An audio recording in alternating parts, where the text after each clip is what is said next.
Hi guys! Naghahanap ba kayo ng masarap na kainan? So today, andito tayo ngayon sa Tatsulok Garden Cafe. Perfect ito kung naghahanap kayo ng chill spot along Cardona and Morong Rizal. As you can see, super cozy ng place, outdoor garden style siya. So talagang nafe-feel mo ang vibes. One thing I love this place is yung ambience niya, especially at night, open air dining siya. So fresh air and chill vibes na lang talaga.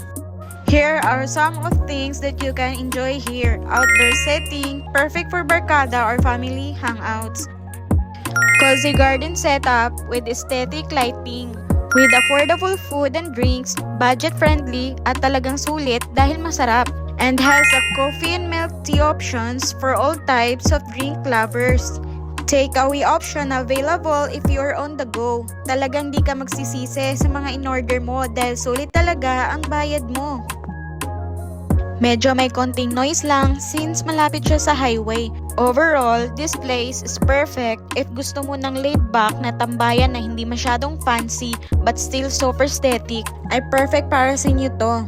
Iba talaga yung effect ng fresh air and nature, parang automatic nakakagaan ng pakiramdam. Every corner feels intentional, parang ginawa talaga siya for people na gusto mag-relax, mag-unwind, and mag-slow down kahit saglit.